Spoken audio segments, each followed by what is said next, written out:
자, 베드로전서 1장 15절 16절 우리 함께 읽습니다. 오직 너희를 부르신 거룩한 이처럼 너희도 모든 행실에 거룩한 자가 되라. 기록되었으되 내가 거룩하니 너희도 거룩할지어다 하셨느니라. 아멘.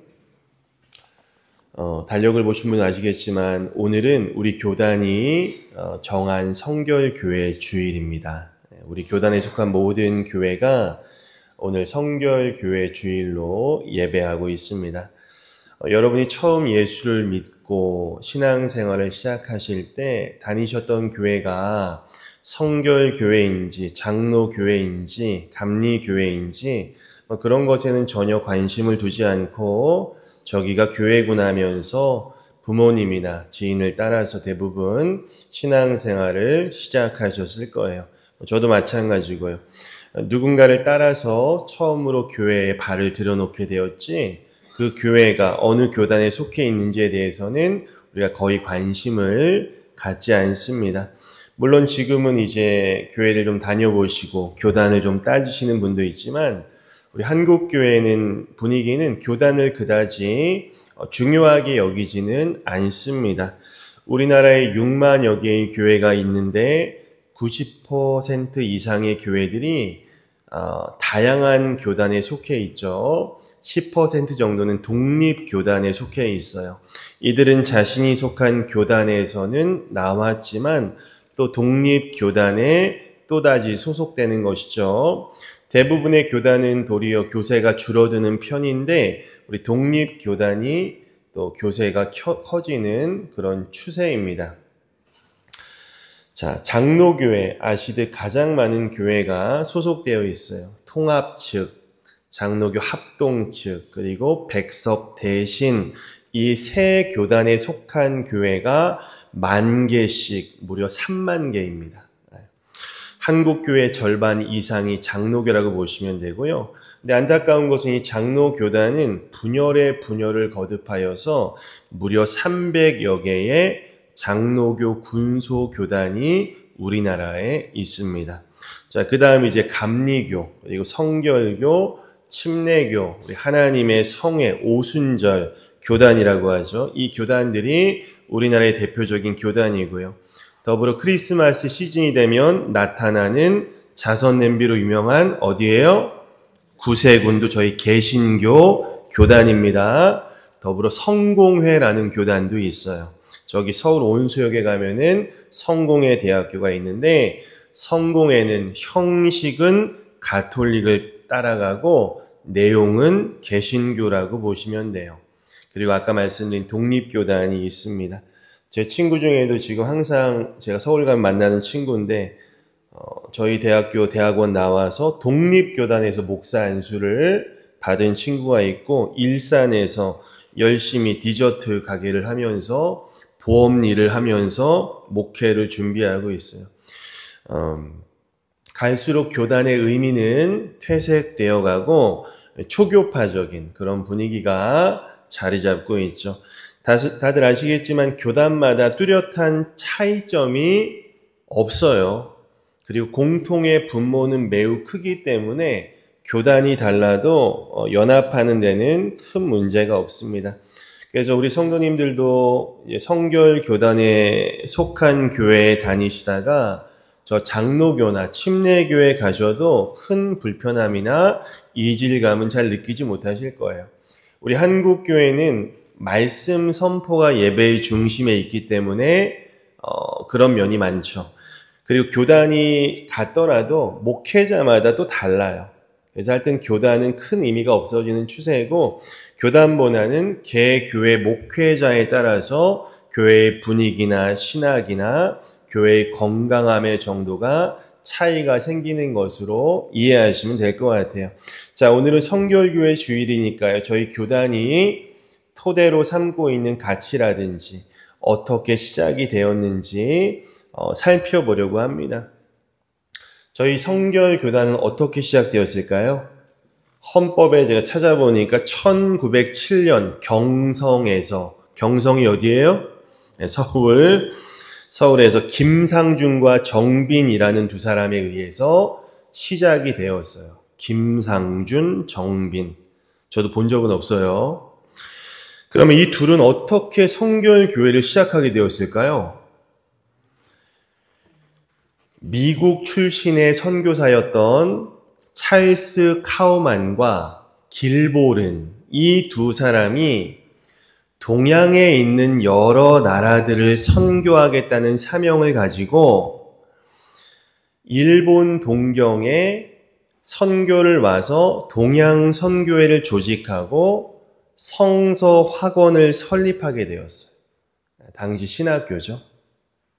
그때 김상준과 정빈이 일본에 유학을 갔다가 그 성서 학원을 통해서 예수님을 만나게 되고 성경을 공부하고 졸업하여서 안수를 받고 돌아와서 1907년 서울 종로 1가에서 동양선교회 복음전도관이라는 이름으로 첫 사역을 시작하게 되었는데 이것이 한국 성결교회의 기원으로 보고 있어요.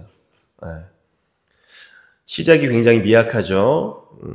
성결교회라는 명칭은 1921년에 가서야 14년이 지나서야 복음전도관을 성결교회라 개칭하여서 처음 사용하게 되었습니다. 그때부터 이제 성결교단이 되었던 것이죠. 그리고 이제 안타깝게도 1907년에 탄생한 성결교회는 1961년에 기성과 예성으로 분열됩니다. 우리 교단인 기독교 대한 성결교회, 줄여서 기성. 우리 교단은 현재 3,000개의 교회가 있어요. 2,960개 정도. 부천에 있는 서울신학대학교를 졸업해야 이제 저희 교단에 있을 수 있고요. 또 이제 예수교 대한 성결교회, 예성이라고 해서 안양에 있는 성결대학교를 보유하고 있고 1,000여 개의 교회가 소속되어 있어요. 우리 교단의 3분의 1 정도. 언젠가는 통합이 되지 않을까 생각이 되고 있어요. 교회가 갈수록 어려워지고 있기 때문에. 자, 그러면 이제 우리 교단의 신학적인 전통은 무엇인가? 이게 중요하죠. 사실 신학적인 전통보다 훨씬 더 중요한 것은 성경입니다. 우리 교단의 가장 중요한 토대는 바로 하나님의 말씀인 성경이에요. 그래서 우리는 하나님의 말씀인 성경을 따르는 교단이지 누구의 신학을 성경보다 절대 권위 있게 여기지 않습니다. 장로교가 좀 걱정되는 게 칼빈을 너무 좋아해가지고 너무 칼빈주의, 너무 따라가는 사람이 많더라고요. 성경보다 칼빈이 위에 있는 것처럼 그렇게 얘기를 많이 하는데 위험한 것이죠. 성서만이 모든 교회에서 가르치는 모든 교리의 표준이고 모든 규범의 원천이에요. 이것을 우리 헌법에는 명확히 명시하고 있어요. 성경과 어긋난 전통이나 신학이나 교리는 우리 성결교단과 아무 상관이 없어요.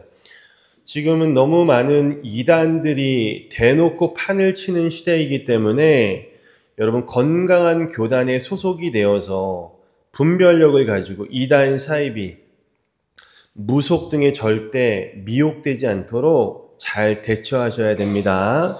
이단이 정말 우리 바로 옆에 와 있더라고요. 성경에서 어긋난 소리 하면 볼 것도 없이 쳐내야 돼요. 하나님 나한테 까불면 죽어. 이단이에요, 그냥. 볼 것도 없어요.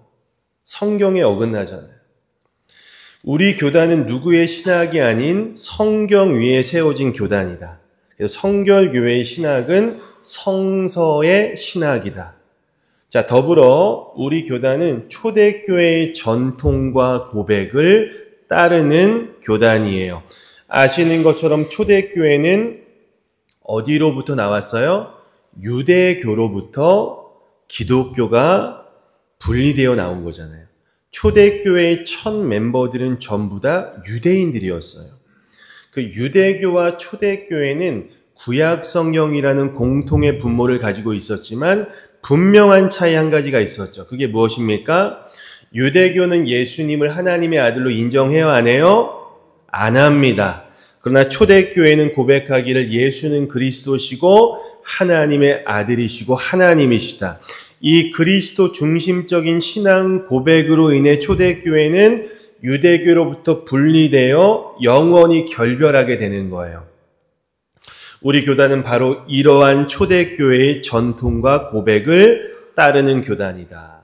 자, 이렇게 초대교회가 전 세계로 퍼져나가는 과정에서 이제 가장 큰 문제가 바로 이단이었어요. 당시에는 신약 성경이 아직 정경으로 정립되지 않았죠. 이 정경이라는 용어 자체를 가장 먼저 쓴 사람이 알렉산드리아 교회의 감독이었던 아타나시우스라는 사람이에요. 그는 지금의 신약 성경 27권이 정경으로 확정되는데 결정적인 역할을 했던 사람인데, 이 사람이 이렇게 정경을 확정한 후 25년 이후 397년에 제가 성경 공부대 말씀드렸어요. 카르타고 공의회를 통해서 27권이 정경으로 확정됩니다. 신약 성경이 AD 50년부터 100년까지 50년간 이 27권이 쓰여졌는데, 정경으로 확정된 것은 그 이후로 얼마나 걸렸어요?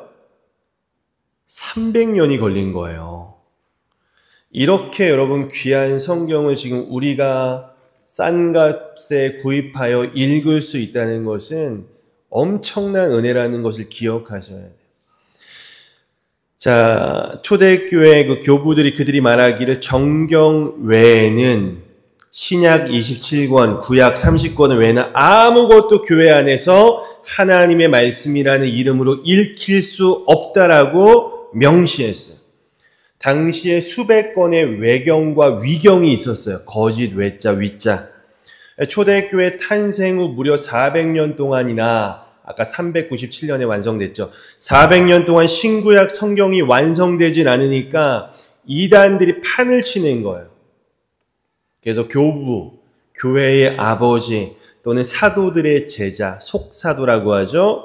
이들이 이단에 대응하기 위해서 여러 가지 교리들을 그때 확립하게 돼요. 뭐가 진짜 기독교냐, 뭐가 기독교가 아니냐, 어느 범주까지 포함할 것이냐 기준을 정하자.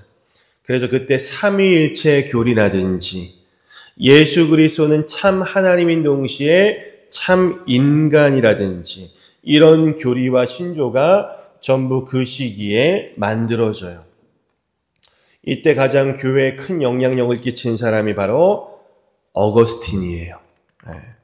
이 사람은 500년에 하나 나올까 말까한 창조적인 신학자라고 평가를 받아요.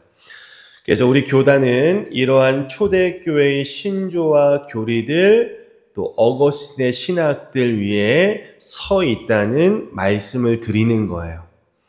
자, 그리고 이제 중세 1000년 동안 교회의 암흑기라고 해서 타락을 거듭하게 되는데, 교회가 국교화되면서 기독교의 승리가 아니라 그 실패인 것이죠. 사실은 교회와 세속이 합쳐진 것이기 때문에.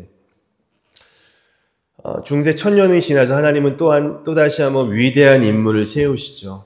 바로 마틴 루터인데, 그는 성경이 아니라 교황을 최고의 권위로 여기는 가톨릭 교회의 왜곡된 가르침에 대해 강력한 저항 운동을 일으키고 이것이 유럽 전역에 퍼지게 됩니다. 칼빈이나 찌빌링글리나 여러분 존 녹스 같은 사람. 이 종교개혁자들이 강조했던 것이 뭐예요? 오직 성경, 오직 은혜, 오직 믿음, 오직 예수 그리스도, 오직 하나님께 영광. 그렇게 변질되고 타락한 가톨릭 교회에서 독립하여 프로테스탄트, 개신교회가 탄생하게 돼요. 뜻이 뭐라고요? 저항자, 항의자라는 뜻이라고 했죠. 우리 개신교인들은 본질 자체가 저항하는 사람들이에요. 말씀에 어긋난 것에 저항하셔야 되고, 불의의 거짓에 저항하는 자들. 이게 개신교회의 본질이죠. 저도 교회답지 못한 교회, 목사답지 못한 목사들에 대해서 비판하고 저항하는 거예요. 이들은 성경과 어긋나는 것에 대해서 침묵하지 않고 생명을 걸고 저항했던 것이죠. 하나님의 말씀대로 살고자 행동하는 사람들이었어요. 가톨릭이 얼마나 많은 개신교 신자들을 죽인지 모르시죠? 학자들이 연구해 보니까 7천만 명의 사람들을 역사상 죽였다고 하는 거예요. 우리나라 인구보다 훨씬 많아요. 이때 개혁운동을 하면서 만들어진 신앙의 고백들이 많아요. 웨스트민스터 신앙 고백, 하이델베르크 신앙, 벨직 신앙, 아우구스부르크 신앙 고백.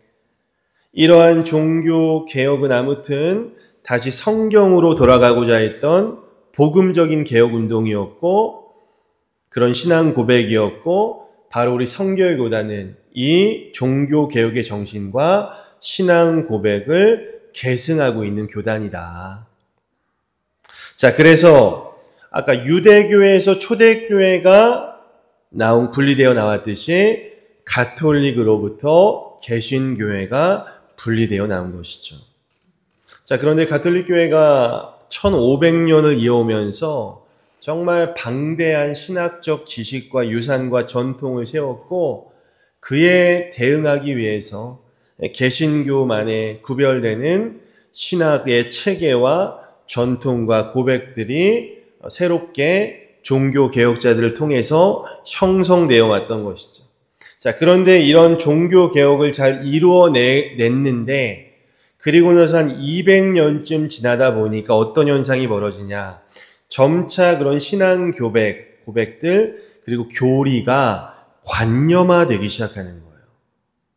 그러니까 바리새인들처럼 성경적 지식, 종교 개혁자들이 물려준 신조는 잘 알고 있지만 삶에서의 순종으로 이어지지가 않는 거예요. 지금 우리처럼. 그러니까 말씀과 우리의 삶의 모습 사이에 깊은 괴리가 생기기 시작하는 것이죠. 개혁을 해서 나왔고 어느 정도 개신교만의 교리도 체계화되었는데 이제 삶의 변화로는 이어지지 않는 것이죠. 명목상의 개신교 신자들이 교회에 모여서 예배는 드리는데 삶 속에서 성도다운 삶의 모습이 없는 거예요.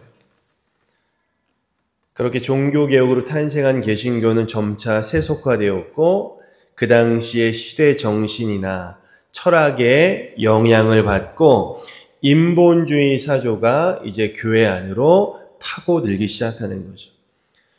당시 데카르트와 같은 신학 철학자들이 뭐라고 해요? 나는 생각한다. 고로 나는 존재한다. 이 말이 유명한데 뭐예요 이게? 여러분 그 전까지는 어떤 세상이었냐면 신중심의 세상이었어요. 당연히 하나님은 계신 거고 하나님이 주인공이시고 중심이다. 하나님 중심의 사회였는데 나는 생각한다. 솔직히 하나님이 계신지 안 계신지 누가 봤냐 모르지 않냐. 그러면서 지금 생각하고 있는 나는 의심할 수 없지 않냐. 신이 아니라 이제는 우리 인간으로부터 모든 철학을 한번 시작해보자. 신 중심에서 인간 중심으로 완전히 중심축이 바뀌어버린 거예요. 근대 철학의 아버지라고 하잖아요.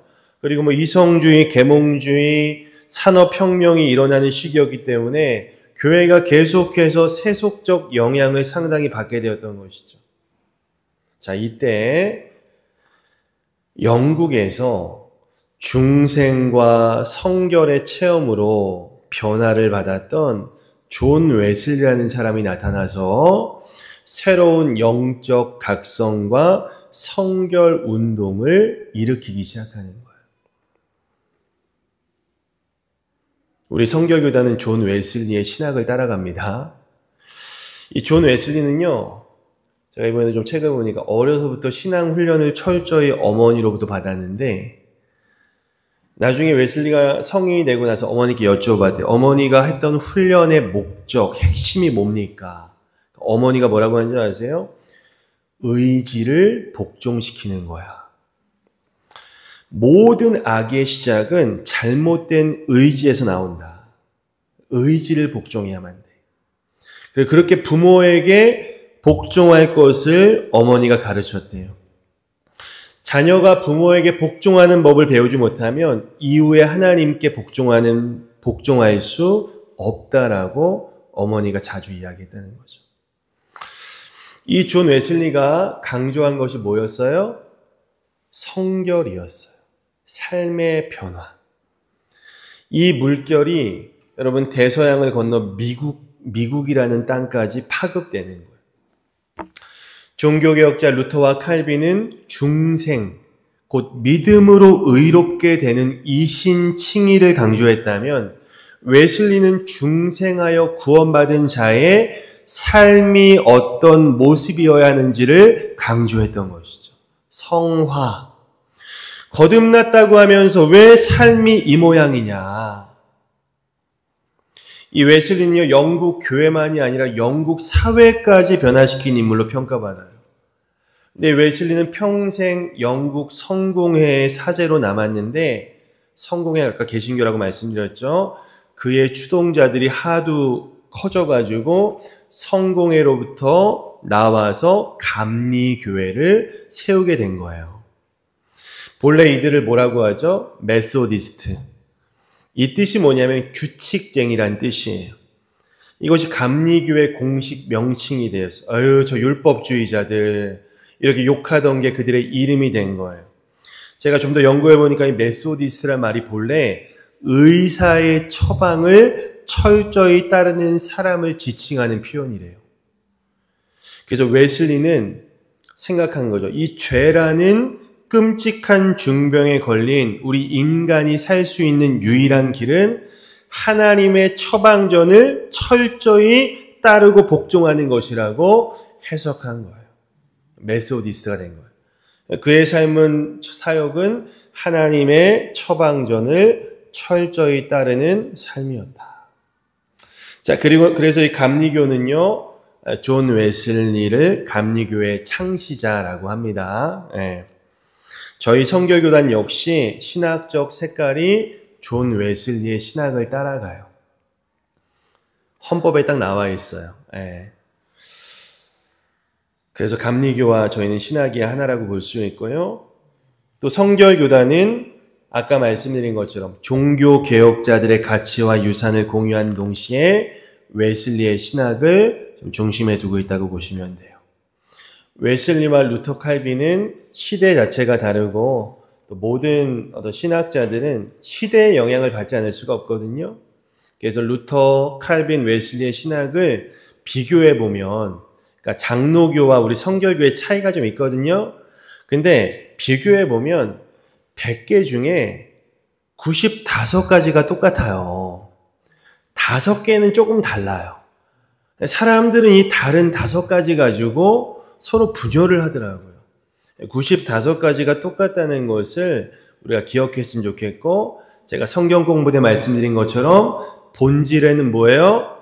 일치를.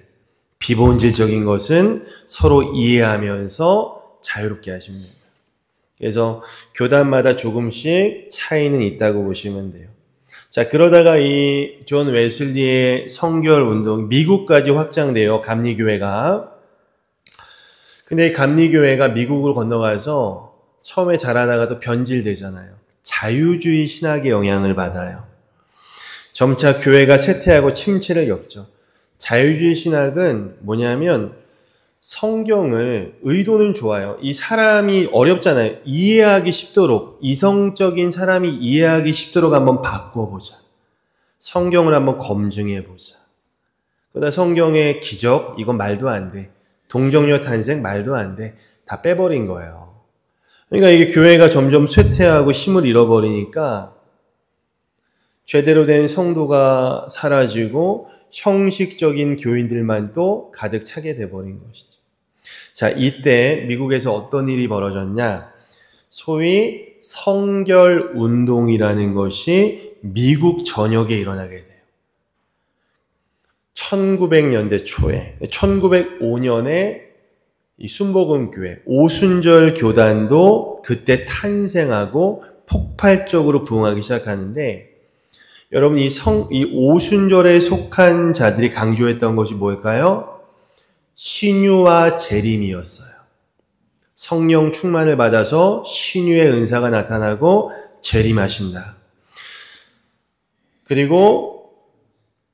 그래서 성결 운동을 하던 자들이, 감리교 내에서 개혁을 하려던 자들이 오순절 교단이 강조하는 신유와 재림을 함께 가르치며 행하는 것이 훨씬 더 성결 운동에 도움이 된다고 생각해서 이거를 함께 하기 시작한 거죠. 그래서 정리하면 종교개혁자들이 강조했던 중생, 존 웨슬리가 강조했던 성결, 그리고 오순절 교단이 강조했던 신유와 재림, 이렇게 해서 우리 교단의 사중복음이 탄생하게 된 거예요. 이 사중복음의 가치로 만들어진 교회가 바로 미국의 만국 성결교회였어요. 만국 성결교회. 우리 교단의 역사에선 되게 중요한 교회예요.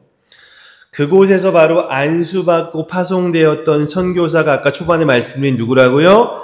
카우만과 길볼은 선교사였던 거예요. 만국 성결교회 출신인 것이죠. 그들이 일본의 동양 선교회를 세웠고, 김상중과 정빈이 거기서 공부하고 목사 안수받고 돌아와서 종로 1가의 동양 선교회 복음 전도관을 세웠고, 그것이 성결교단의 시초가 되었다. 우리 교단의 뿌리는 좀 아셔야 될 것 같아서 말씀을 드렸어요. 그래서 정리하면 우리 교단의 신학적 정체성은 성경을 최고의 권위로 두고 있고, 그 다음 초대교회의 신앙 고백, 교부들, 속사도들의 신학, 어거스틴의 신학, 그리고 종교개혁의 정신, 오직 성경, 오직 믿음, 오직 은혜, 존 웨슬리 목사의 신학과 성결, 그리고 미국 만국 성결교회가 외쳤던 사중복음, 중생 성결, 신유 재림. 신유와 재림은 오순절에도 영향을 받은 것이죠.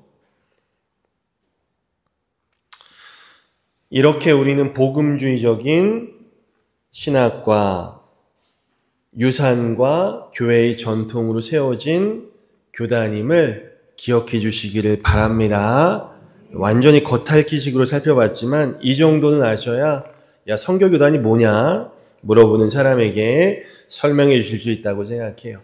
그래서 여러분 성경과 초대교회 전통, 종교개혁의 유산 이런 것은 사실 우리 모든 한국교회가 토대로 삼는 복음적인 전통으로 교단 간의 어떤 보편성이 형성되는 것이고요. 또 한편 우리 교단은 존 웨슬리의 성결 그리고 만국 성결교회의 사중복음 신학을 받아들이고 있기 때문에 타 교단과는 다른 우리만의 좀 고유성, 구별성을 가지고 있다. 이렇게 보시면 될 것 같습니다. 장로교는 사중복음 이런 거 얘기 안 합니다. 잘. 저희 교단이 강조하는 게 바로 사중복음이에요. 중생의 복음, 성결의 복음, 신유의 복음, 재림의 복음. 복음은 복된 소식, 좋은 소식이죠.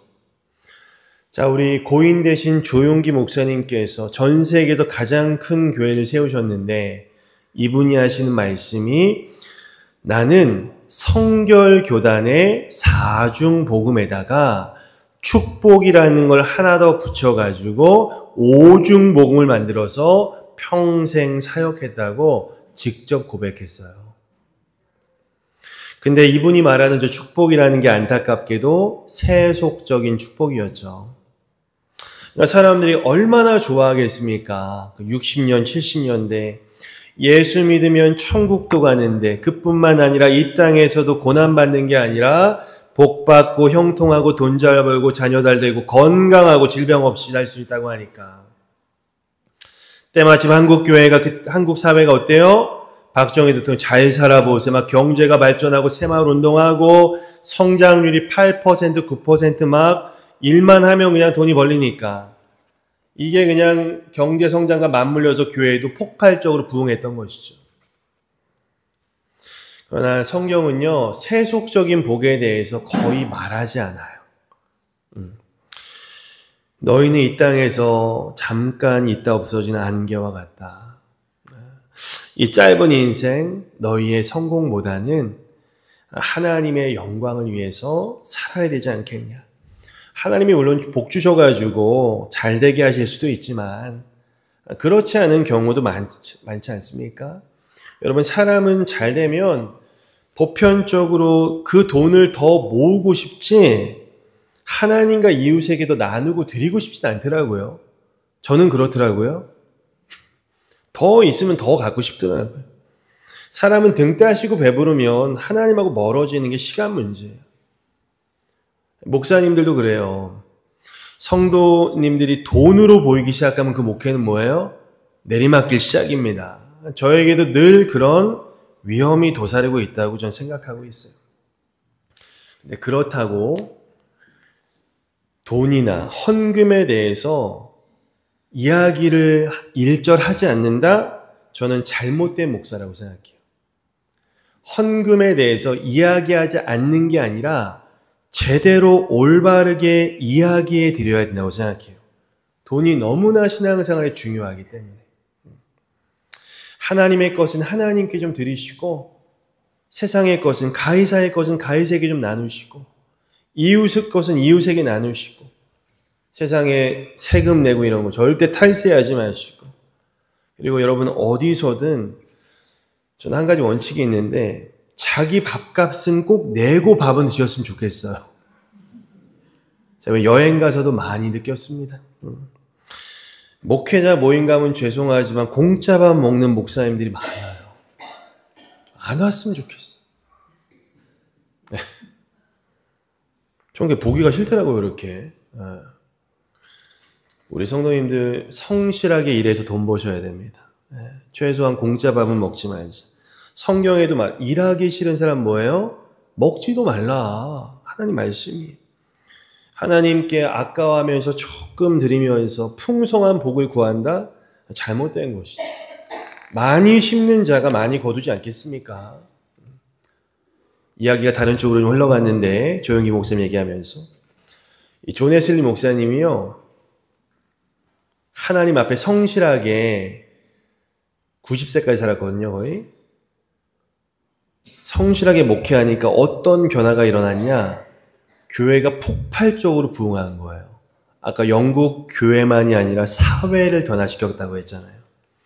놀라운 일이 벌어졌는데 성도들이 하나님 말씀대로 순종하니까 어떻게 돼요? 성도들 중에 부자가 막 생기기 시작하는 거예요.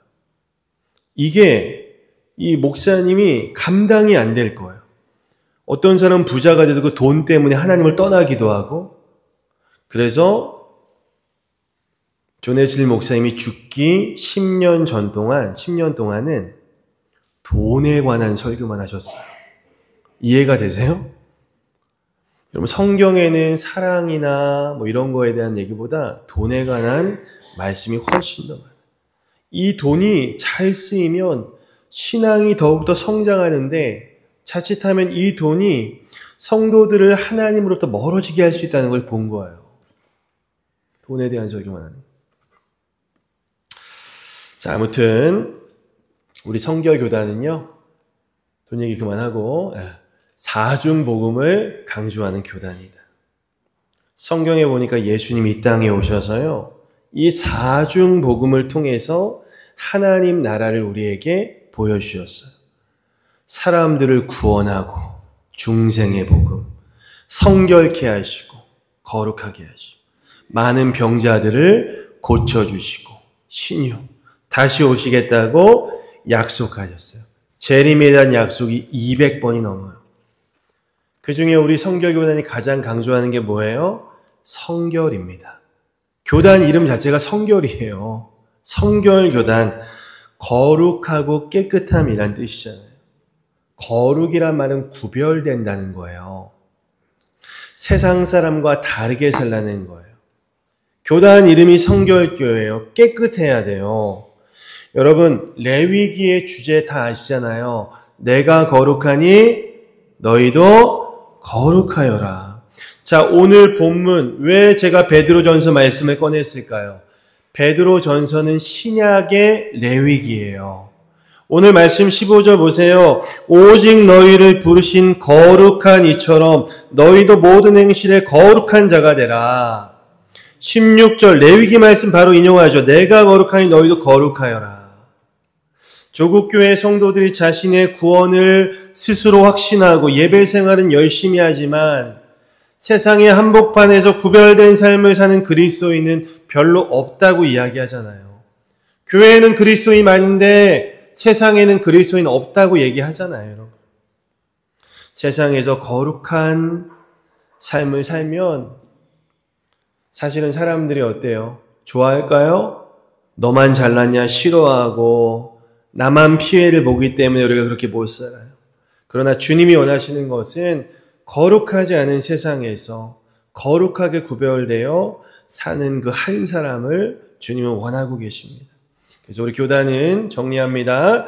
거룩한 삶으로 세상의 빛과 소금이 되어서 우리가 이미 받은 구원을 날마다 증명하며 살아가야 하는 그런 교단임을 기억하시기를 바랍니다. 그래서 기회가 될 때 제가 사중 복음에 대해서 말씀을 전할 건데 오늘 성결교단의 뿌리 역사 기억해 주시고 무엇보다 이번 한 주 동안에 성결하게 거룩하고 깨끗하게 살아가시기를 주님의 이름으로 축복합니다. 아멘. 기도하겠습니다.